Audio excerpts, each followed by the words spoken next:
What's up, YouTube? ODST General back again with another Arma update. This time we're actually not going to be doing Operation Trebuchet like I almost just said. Instead, we're going to be concentrating on the Stargate mod. I said to expect an update soon. Hopefully I get this out today because I'd like this to be a Christmas present to you guys a little bit at least. I've always done holiday videos, you know, so like April Fools or something. I'll do videos from like War Thunder or World of Warships or something. You guys have never really been big fans of that from what I can tell. So instead we're just going to do kind of the normal videos we usually do. But hey, some of the units you guys will see today are wearing Christmas hats for right now at least. So there's that. So let's get into it here though.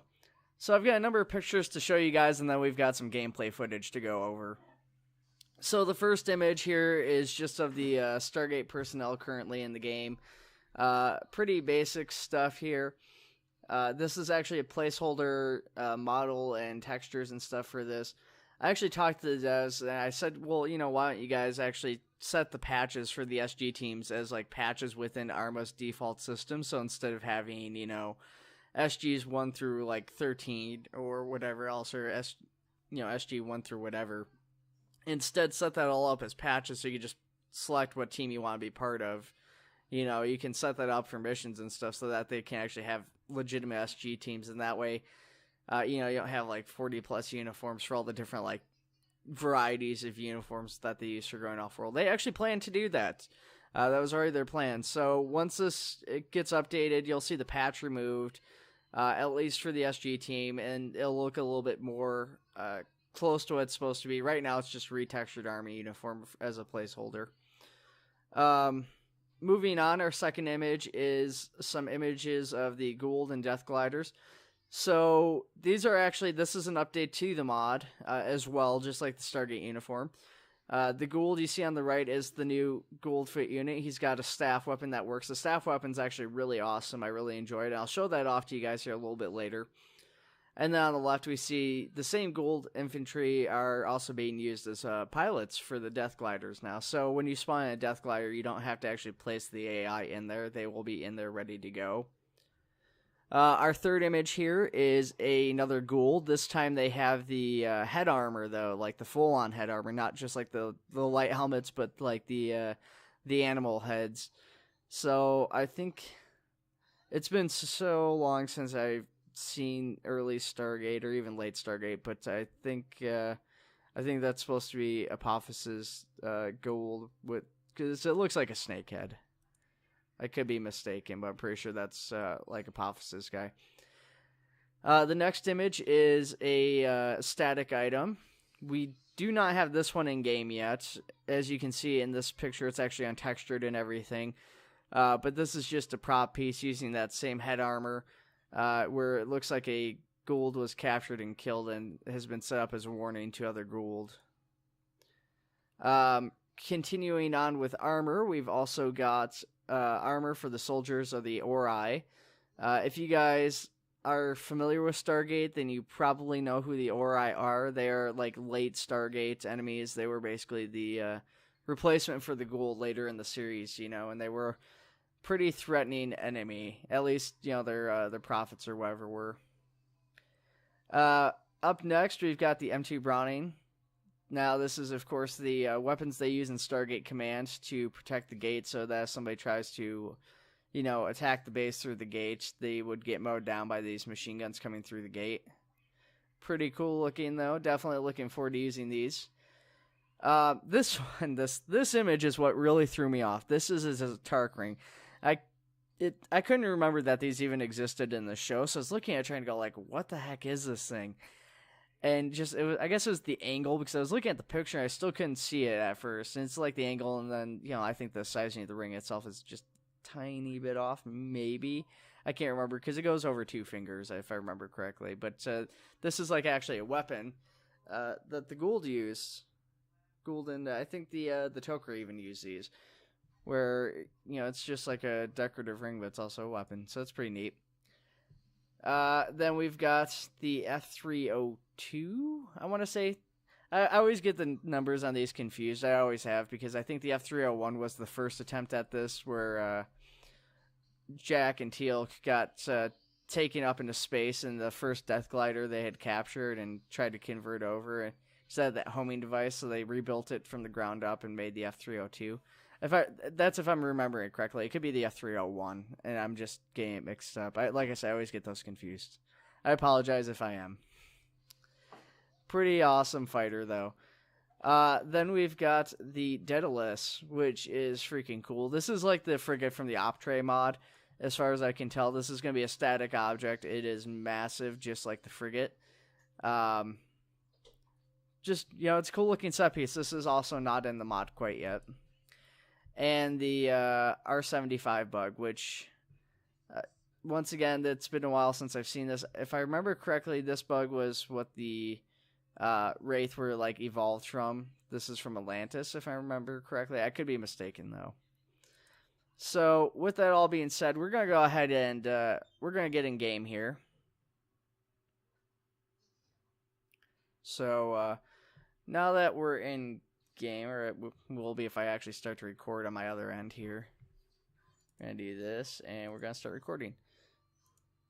So, now that we're in game, you guys can see we've got the editor pulled up. You can see we've actually got the P90 soldier spawned in already. He doesn't spawn with any body armor. They don't have any of the body armor or helmets in yet. There is actually a Stargate server up, and I'll give the information for that at the end. But right now, it's just using basic missions.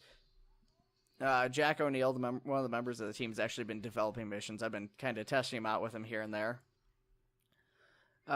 So for right now, while we can't actually get like a proper like random SG soldier with like the black helmets and stuff, you can get a little close to it.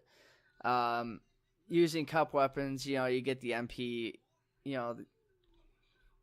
I was gonna talk and it just totally mind blinked out. Sorry guys. Is it the MPA5 or 5A? I can't remember. I'm just totally drawing blanks on like all these weapon names and stuff today. Anyways, you can get that. And, that's a Stargate weapon. There's actually a lot of Stargate weapons, but the most popular, of course, is the P90. I'll be honest, I kind of fell in love with this gun because of Stargate. I've seen it a lot in, like, games and stuff since Stargate. I'd never seen it before then. But for a submachine gun, this thing's awesome. It's got, pretty big magazine. And it's such a unique looking weapon. You got the magazine, it's kind of clear. You can see the rounds as they go down. It's like a top load. Just everything about this weapon's very unique. On the other side here, though, ignoring Stargate, we've got the Gould. And right now we've got the Jaffa. And we've got two versions. We've got the Holiday Edition Pilot and Holiday Edition just regular, which is the Infantry. And then we've also got a Death Glider. Now, the Death Gliders are kind of disappointing, if I'm being perfectly honest for you. These things are loud. They are very, very threatening sounding. They look threatening in the air. But realistically, as it stands right now, they don't really shoot. They actually have very powerful weapons on them. But because they don't shoot, you're not really that afraid of them. So, warning headphone users, just watch out, turn down your headphones now, okay? So as you can see, I started off flying away from me. It was very loud at first. It's kind of died off as it's gotten further away. It's out of view right now, but it will be back in just a minute here.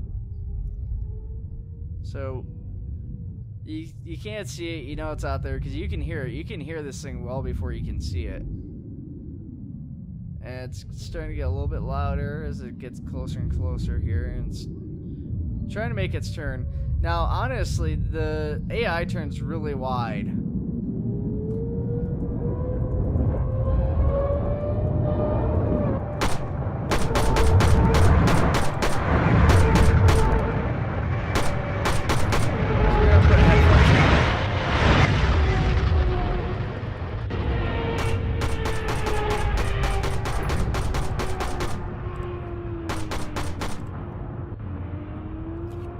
So, yeah, we put headphones in. That kind of nullified it some, but as you can see, he doesn't shoot us. And honestly, I've flown the Death Gliders, and I'll show that off again. I showed it off in my last video a little bit flying. These things are actually very maneuverable. They're actually very, very easy to fly, I find. I have a lot of trouble flying stuff in Arma, and these things just come so naturally because they're very maneuverable. But we're going to go ahead and end this for a minute. And we're going to go back to the editor. And we're just going to set up something mock on like Tanoa or something. Now, I will say this. We're going to take a look at the Gould Infantry. They are kind of broken right now. They're a little OP. Their armor is very powerful. Ice Cool, the guy, basically the head developer, the guy who's been porting all this stuff from like the early Arma 3 versions, you know, the stuff that was ported from Arma 2 into Arma 3 has been updating or, you know, redoing and bringing it back in Arma 3 depending on what it actually needs. Gosh, what's going on here that I'm getting like really bad frames? Is it just having a trouble loading? It's not even trying to load it. There we go.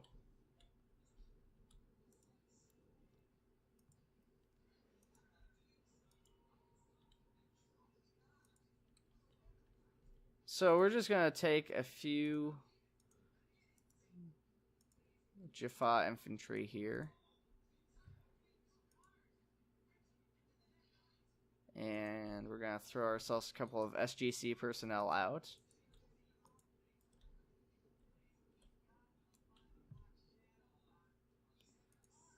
And we're just going to throw these guys over here. So it'll be just like a single SG team that we're going up against. So 4v4-ish.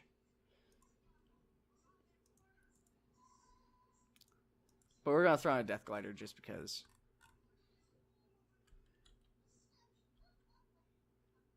Why did that spawn without guys?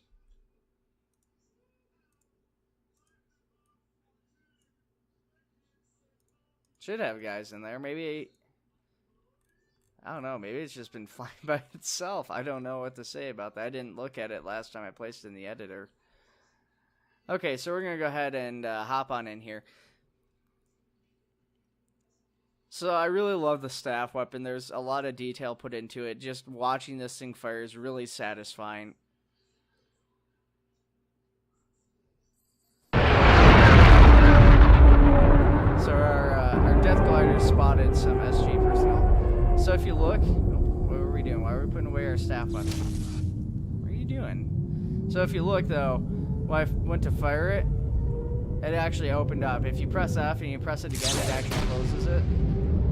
Firing opens it, you press F to change fire modes, it says close staff.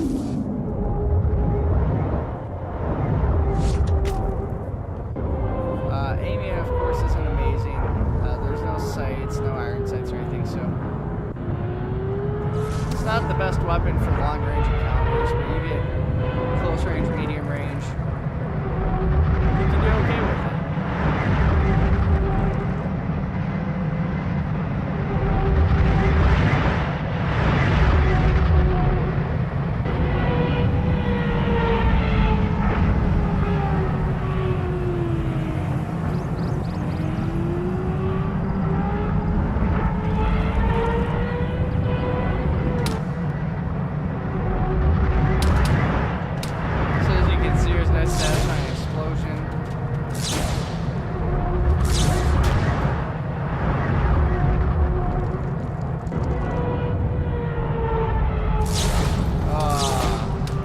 Down in one hit there.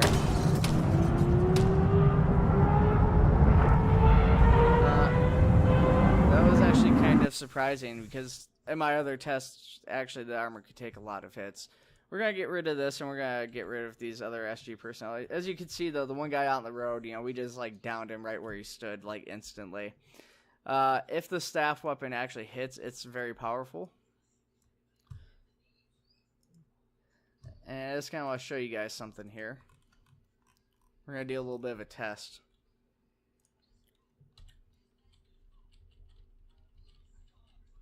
I'm going to place a bunch of guys here.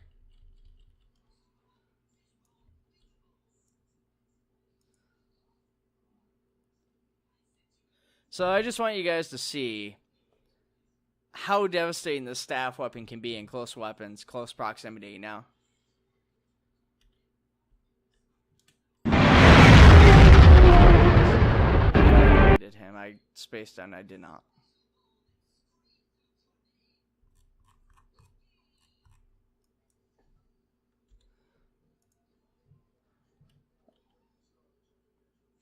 I do apologize to any headphone users watching this video. This has to be just a horrifying episode for you guys. So, okay, we're in game here. Let's take a look at this. Power up our staff weapon. So 2 shots. Now bear in mind we're playing base. A lot of these guys are probably alive. 2 shots took out all these guys. Some of them are just injured. You know, actually probably the majority of them are injured. But a lot of these guys are just out. They're dead from 2 shots. Now, they're very, very close proximity, sure. But you gotta figure, you know, how many guys are there to stop these blows from hitting each other. And this guy doesn't even look like he's hit. I think he's just faking being dead. But here, let's do this now. They're a little bit more spread out. You can see, even hitting the guy on the end, it took out all the guys on the other side. So if you do not have body armor, these staff weapons are devastating.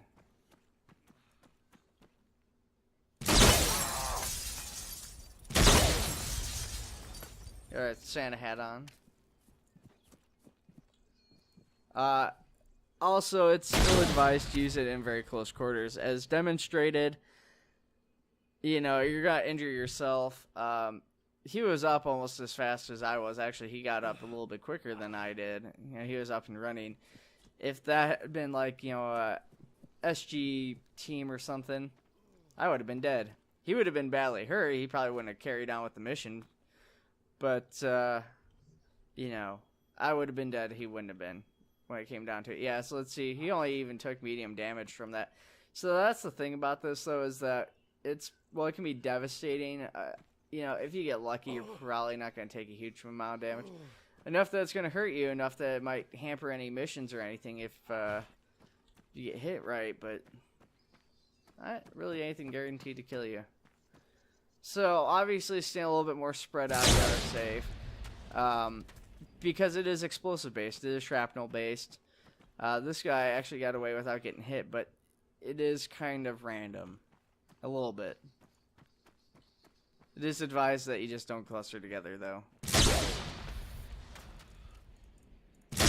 And as you can see, the staff weapon fires really fast.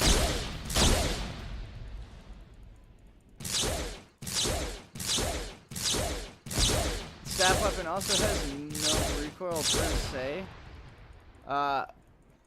But as you can see, it actually seems to fire in like a circular pattern around the weapon. Actually, I just noticed that because I haven't fired this off rapidly, but if you look, you can kind of base your shots like at a distance around the firing pattern of this, because it fires in almost like a perfect circle around the edge of the crosshairs.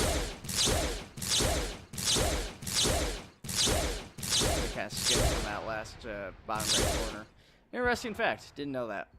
Okay, so we're going to go ahead and end the video. This wasn't a very big one, but the progress made on this is insane.